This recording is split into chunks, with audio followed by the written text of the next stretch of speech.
Howdy everyone, and welcome to the Serial Geek TV YouTube channel. My name is James Eatock, and today we're going to take a look at the Masters of the Universe comic published by Marvel's Star Comics imprint.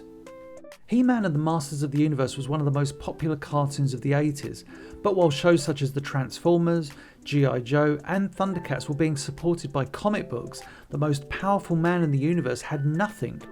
The characters had appeared in comic book form under DC Comics back in 1982, prompting Mattel to commission the company to write and illustrate a further 7 mini-comics that will be packaged with the figures. These stories were all based on the early conceptual identity of the brand, a more medieval, magic-laden Eternia. Mattel soon realised that at the height of the cartoon's popularity, a comic book to promote their toys would work far greater than before. Star Comics. At the beginning of 1986, Marvel's Star Comics imprint was in full flow, having picked up many popular licenses, including Care Bears, Muppet Babies, and most notably, for the sword and sorcery fans, Thundercats. It should be noted that even though they were based on toy properties, neither the Transformers nor G.I. Joe were ever brought across to the Star Comics imprint. And maybe that was a good thing for them, as the Star Comics imprint internally at Marvel Comics was looked upon unfavourably, and in a few years it was gone. A little side note, remember Alf? Well, his comic actually survived the death of the Star Comics imprint. Then again, he was starring in a very popular TV show at the time. Marvel Comics acquired the rights to publish a He-Man and the Masters of the Universe comic from Mattel, and they made a big deal about it. He-Man himself famously appearing on the cover of Marvel Age, an editorial magazine showcasing the latest events and behind-the-scenes action at Marvel Comics. Even Transformers never got that kind of cover-based fanfare. For the comic, editor Ralph Macchio hired writer Mike Carlin and artist Ron Wilson, both of whom had just finished working on the recently cancelled Thing comic. Mike Carlin was quoted as saying in Marvel Age that he would not write down to his audience, and that the stories will be regular ones with regular conflicts. Ralph Macchio didn't hide the fact that, like the cartoon, the comic would have a sense of humour, citing Carlin's feel for light stories and comedy as one of the many reasons he was hired. Apparently so impressive were the sample character sketches that Ron Wilson did for the heads at Mattel that they wanted to hire him on the spot. From the interviews carried out over the next few months, it was clear that all of those involved with the Masters of the Universe comic were looking forward to working on it, and that Marvel were proud to be producing a comic featuring one of the most popular cartoon characters at the time. Which prompts me to ask this question: how did it go so wrong? The first issue. The first issue starts off fairly predictably with Skeletor at Snake Mountain plotting to conquer Eternia. This is how a He-Man comic should start. However, after a scene at the Royal Palace featuring the heroes, it soon becomes apparent that we aren't going to receive any mind-blowing stories. Skeletor's first momentous evil plan of the series is to use his terror claws to dig, yes dig, into Castle Grayskull. So in the first issue, we have Skeletor, the Lord of Destruction, on his hands and knees, burrowing like a woodland creature. It is a very bizarre sight. Subsequently, the evil Horde appear and the stage is set for this comic series: He-Man versus Skeletor versus Horde. This three-way tussle always worked quite well in other canons produced, most notably the Masters of the Universe mini-comics. Unfortunately, many of the stories in the first 8 issues are run-of-the-mill at best, with little story to speak of, feeling more like a bunch of scenes strung together with some new toys thrown in to please Mattel. The cartoon series is often unfairly criticised as a lengthy toy commercial, but when looking back at the 130 episodes, you will see very few new toys make an appearance, the writers often relying on an original cast of 6 or 7 at most. This is also because Filmation had an incredibly unique deal where they could pick and choose what toys they would advertise in the animated series, and Mattel had no choice but to agree.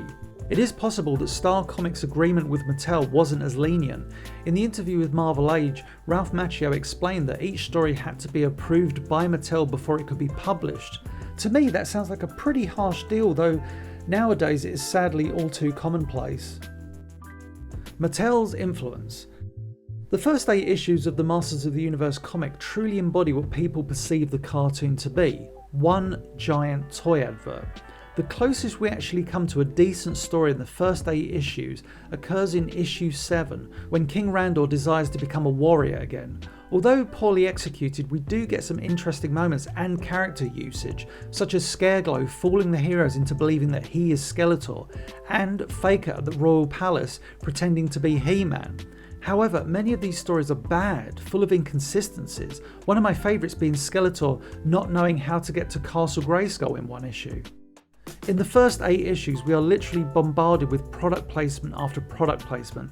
Some fit quite smoothly into the story, such as the Jet Sled and the Horde Troopers, while others, like the Monstroid, are central to the story. However, issues 6 and 8 are effortlessly the worst with regards to blatant product placement, and both issues feature some truly offensive storytelling.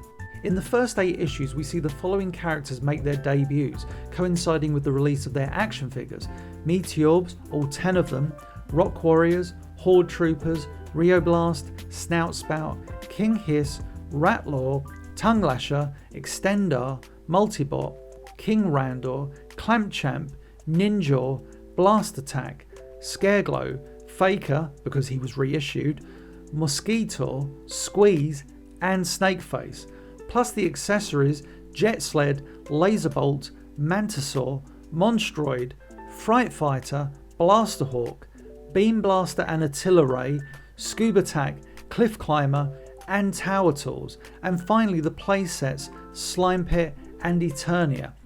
Even in this list, I've omitted certain things like Skeletor's Terror Claws and Hordak's Hurricane and Buzzsaw powers, all of which were also based on toys. Jerks. One of the biggest problems with the first 8 issues is the way in which the characters are written. Writing comic book dialogue is a lot different than writing dialogue for animation. As an audience, we have to appreciate that certain liberties may be taken in order to make the words leap from the page.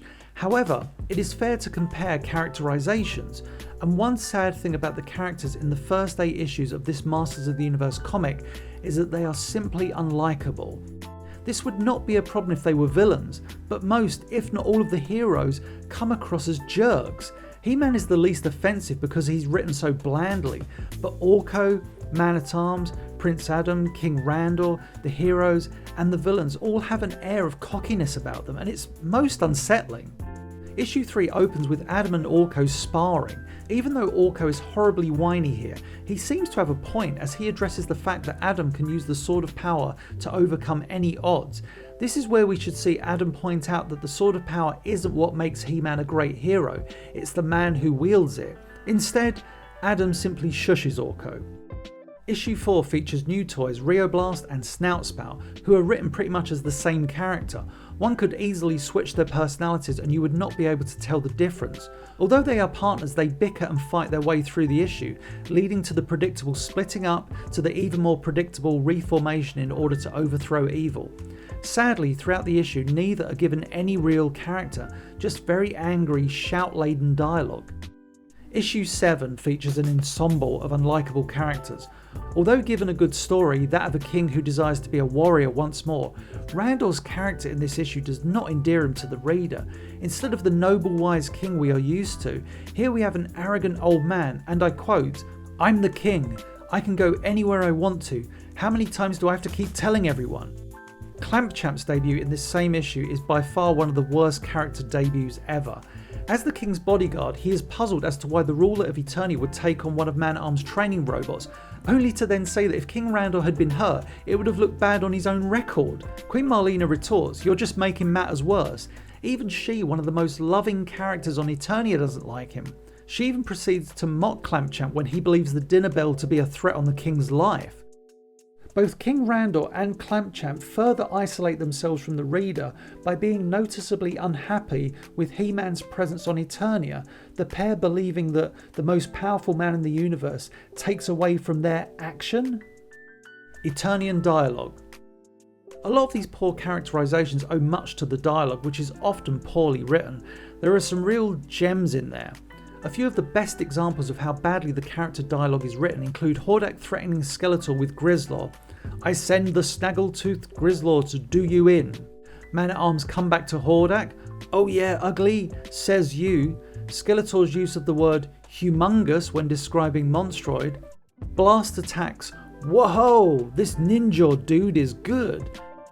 Mosquito's grammatically uneasy, mind holding a bit stiller, He-Man. Snakeface's come back here and get rocked. And another wonderful piece of dialogue from Snakeface to He-Man, you bet your sweet potatoes you will. Also, another Eternian phrase, crumb bum, is uttered numerous times, once even by Skeletor, and we were all led to believe that he was a little more creative with his curse words in the cartoon. The problem I have with a lot of this dialogue is that it doesn't appear to be spouting forth from the mouths of characters located on a world where magic and science are wonderfully balanced. A lot of this dialogue sounds as if it has come from New York in the 80s. Now, not for one second am I harkening back to the days of the characters as interpreted by DC Comics, but a character like Snakeface, for instance, should be more cold and calculated, not talking about He-Man's sweet potatoes. Fortunately for us, the sorceress does not utter the word dude in her appearances, though if she had done, it would not have surprised me. Throughout the first 8 issues, there are 1 or 2 moments of good dialogue. In the first issue, we hear Man-at-Arms explicitly state, "I guess I'm still just better with machines than people." Sadly, the line is a throwaway one, as he says it in the background with no one reacting to him, but it would have made for a nice story in itself. In issue 2, we have Orko mocking Adam's desire to avoid a forthcoming storm, highlighting the prince's dependency on the Sword of Power, stating, "Scared of the rain? Is that because your sword doesn't come with an umbrella attachment?" And as dislikable as they are, the pairing of Rio Blast and Snoutspout works well in issue 4. Their constant bickering and wanting to outshine the other works well in the context of the story. Editorial issues. One of the things that bothers me most about Star's Masters of the Universe comics are the amount of art errors. There seems to be an odd lack of consistency, and this is strange because anyone who has seen Ron Wilson's work outside of the series knows that he is a fantastic artist. One of the most common errors in the series is when Prince Adam calls upon the power of Grayskull. In many an issue, the Sword of Power would inexplicably swap hands from panel to panel during the sequence. The sword itself was often drawn in a variety of ways throughout each issue, as you can see in these illustrations. Issue 6 contains the most offensive art errors in the entire series. First though, let me explain. Throughout this issue, thanks to Mattel's product placement, Eternos is no longer the Royal Palace, but the rather expensive Eternia playset. We see that the heroic warriors now operate out of the central tower with the tramway that goes all the way to Castle Grayskull and Snake Mountain. Yes, obviously to make their battles easier, the heroes of Eternia made an agreement with Skeletor to build a tram that connected his lair to Castle Grayskull. Skeletor attacks the lone central tower with his Fright Fighter, and so He-Man leaps aboard the blast attack to fight back. We then see a 2-page spread showing the Blaster Hawk exchanging fire with the Fright Fighter high above central tower. However, most confusingly, we now see it surrounded by the many walls and buildings of the Royal Palace. This fantastical location only exists on this 2-page spread in the entire comic. On the following page we see the lone central tower once more, albeit with one new addition, a pit of green slime for Skeletor to fall into. Another memorably big error occurs during issue 10. Blade and Saurod attack the heroes after shooting down their Wind Raider. During the battle, He-Man overpowers Blade, who is promptly tied up by Teela, whilst Man-at-Arms is put to sleep by Saurod spraying sparks. The dialogue on the following page indicates that Cobra Khan put Man-at-Arms to sleep, presumably with his mist, and we see that instead of Blade, it is Webstor who has been tied up by Teela. This begs the question as to how these pages were assigned to the artist and, more importantly, what the editor was doing when going through the pages. One of the common gripes with both the writing and the art in the first 8 issues is how quickly things wrap up, sometimes at a comical speed. The worst offender is issue 7. King Randor appears on the last page, and in 6 small panels the following happens. Randor effortlessly defeats Skeletor in 2 panels, Orko, inspired by Randor, manages to freeze Scareglow, and He-Man, also inspired by the King, begins to gain advantage over Ninjor. Randor fires a laser bolt from his hand, not sure how he is able to do that, to defeat Blast Attack, sending him flailing into Ninjor. Skeletor vanishes with predictable dialogue, and in the final panel the heroes strike a pose. It's ridiculous.